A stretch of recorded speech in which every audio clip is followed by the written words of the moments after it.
Abyan may nga adlaw dira sa imo kag welcome gid sa aton nga palatuntunan ang Ilonggo Daily Light from God's Word Radio Broadcast. Ko si Pastor Ipapra nga karon pastor sa Bai City Fellowship Baptist Church kag sa Dumaguete ang Dumaguete City Cornerstone Baptist Church.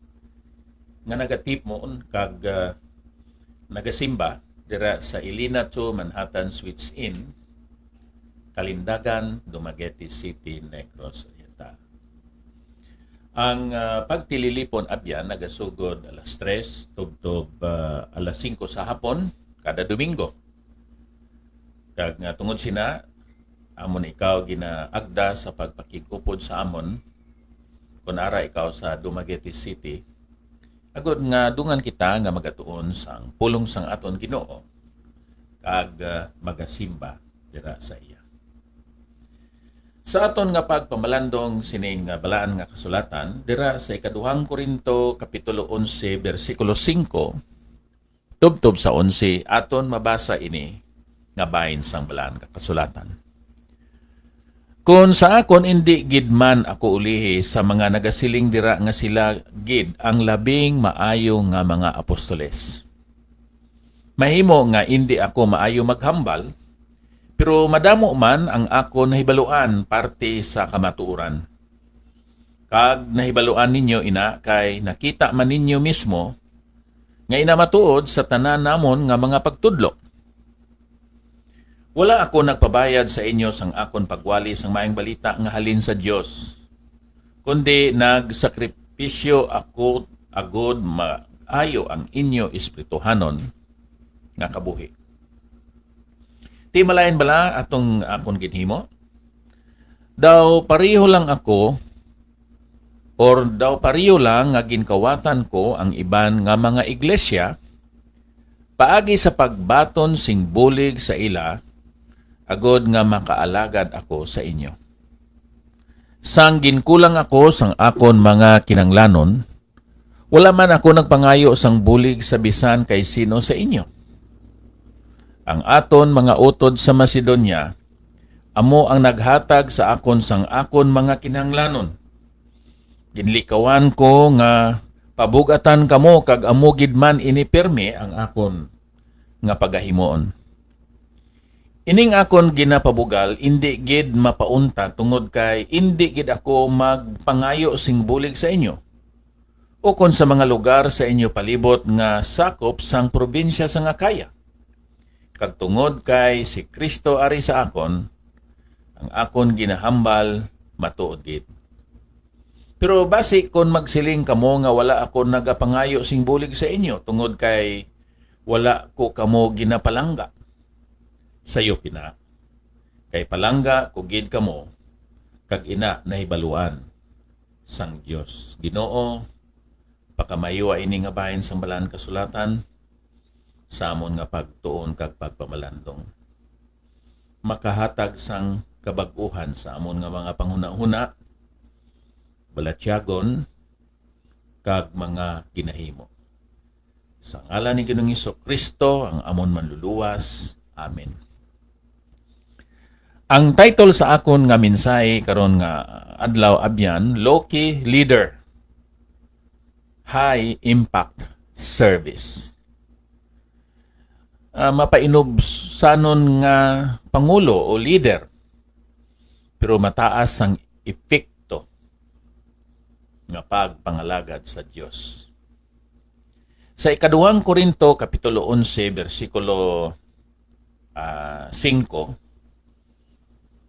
tubtob sa 11 man, si Pablo nag-address ang kritisism kag ang pagkumparar sa iya sa mga ginatawag nga mga super apostles.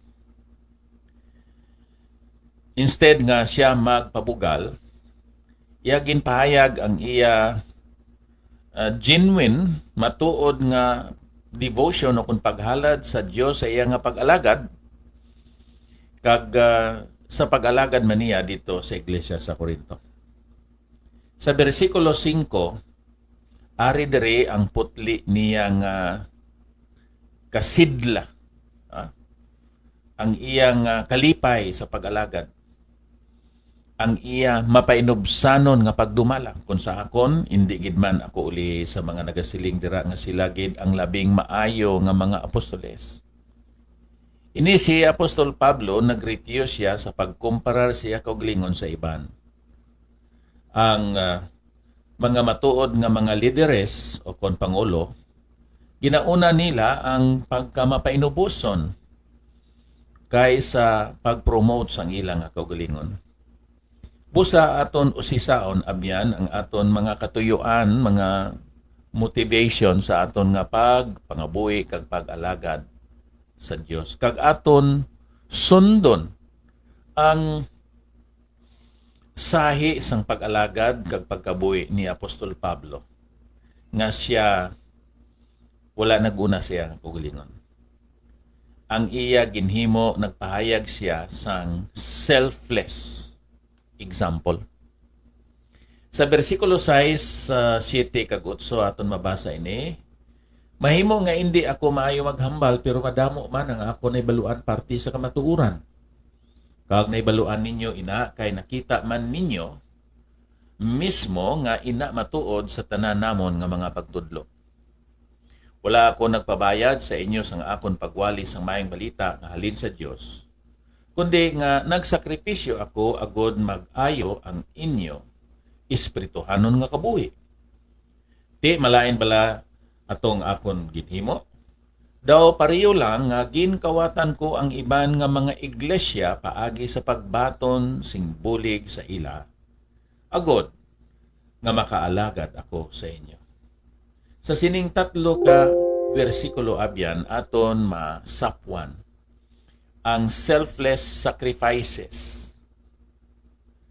Si Apostol Pablo wala nagpangayo sang support sa iglesia sang Corinto, kundi nga maisip naton nga siya mismo ang nag-support sa iglesia sang Corinto. Kay wala siya nagpasuhol o kung nagpabayad sa mga Kristohanon sa Corinto, agod nga siya mag-alagad sa Dios didto sa ilang lugar. Siling sang balan kasulatan, daw pareho lang nga ginkawatan ni Apostol Pablo ang iglesia sang Macedonia, agod nga makapadayon siya sa pag-alagad sa Dios dito sa Corinto. So mo nang ginambal diri sa bersikulo 8, daw pareho lang nga ginkawatan ko ang iban nga mga iglesia paagi sa pagbaton sing bulig sa ila, agod nga makaalagad ako sa inyo. Ang willingness ni Apostol Pablo sa pagwali nga wala sang bayad, nagapahayag ini abyan sang iya selfless dedication para sa Corinthian Church. Ang salig sa suporta sang iban nga mga kasimbanan, nagapahayag sang iya matuod nga devotion, kag wala siya nag-alagad agod nga may financial gain siya, nga mabaton, may kwarta siya nga mabulsa sa iya nga kabuhi. Ini nagahangkat sa aton sa paghuna-una sing maayo kung paano ang aton mga ginahimo, ang aton ginabuhat, nagapahayag sang aton pagtugyan sa aton devotion dira sa Dios kag sa iban.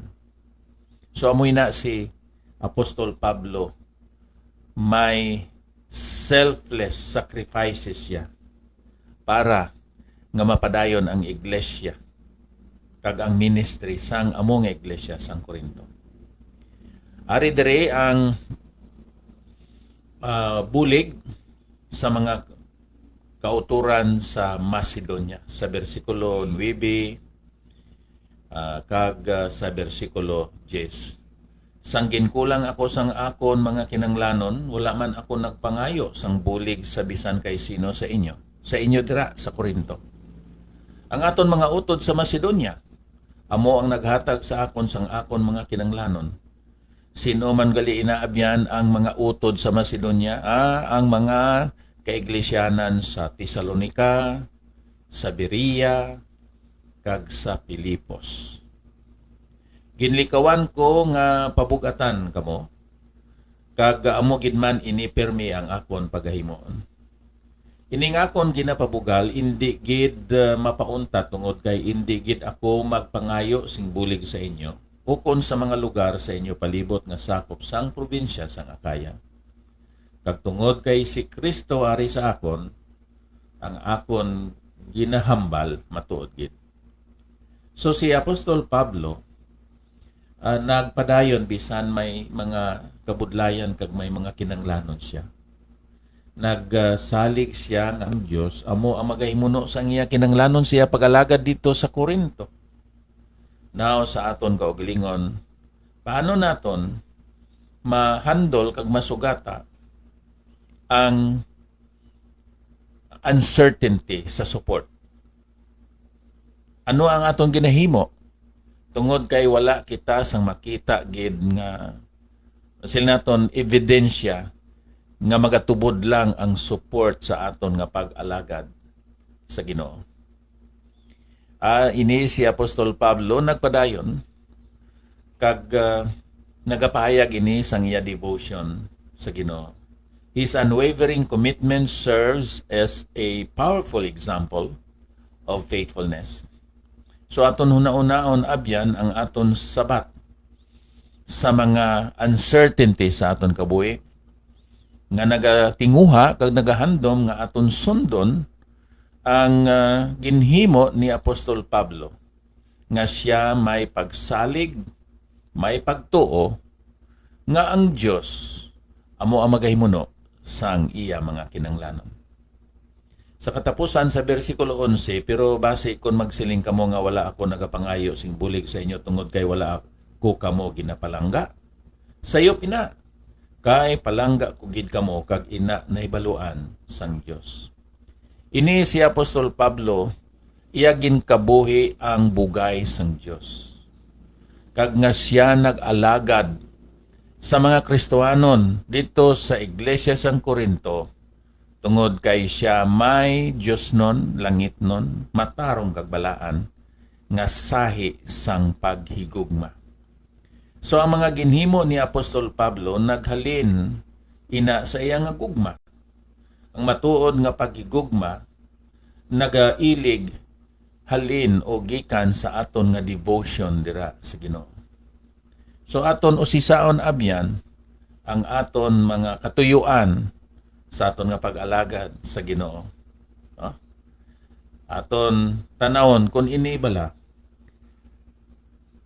kaangay sang kasing-kasing o tagipusoon ni Pablo nga nagaalagad tungod sa paghigugma sa Dios.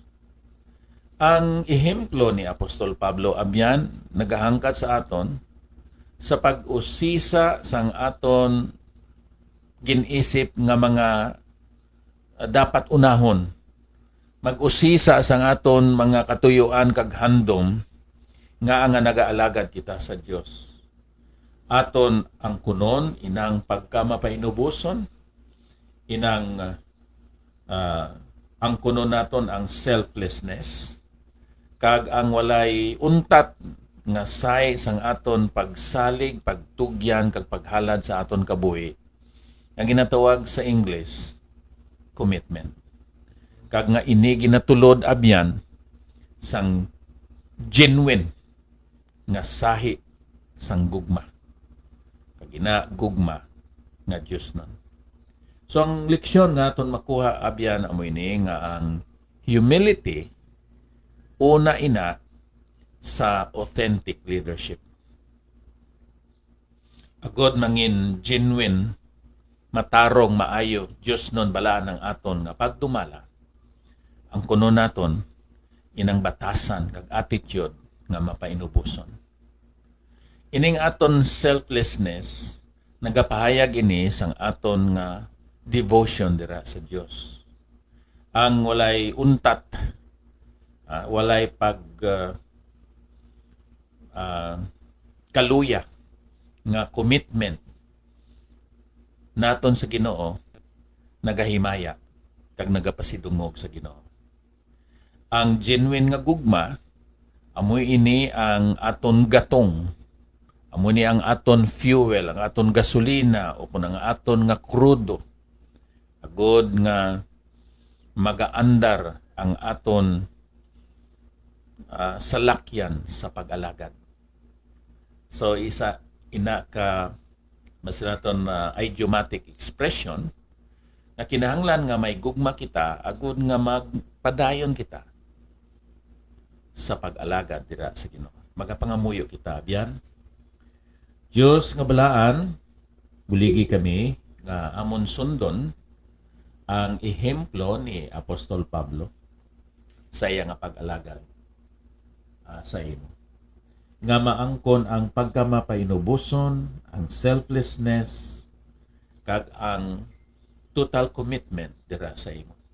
Kabay pa ang amon mga ginahimo, magapahayag sa amon putli kag genuine nga pagigugma kag devotion dira sa imo. O Dios, namon nga balaan kag napun-an sang bugay. Sa ngalan ni Ginoong Hesukristo. Amen. Nairil salamat gid sa imo nga pag-replay no sa sining amon o akon nga segment karon. Kag salamat gid sa aton mga kabyanan nga nagasunod sining aton nga programa. Pangamusta dira sa Hinubaan, dira sa San Jose Sipalay, sa Kaliling Kawayan, sa Tapik, Kabankalan City, dira man sa Bantayan B, kung sa diin pa nga mga istasyonan sang radyo nga matutong nga naga-replay sa sining aton segment karon. Halin pa diri sa Bay City Fellowship Baptist Church, Bay City, Negros Oriental. Ako si Pastor Epafras Sacar. Nagapasalamat sa imo nga pagpamati.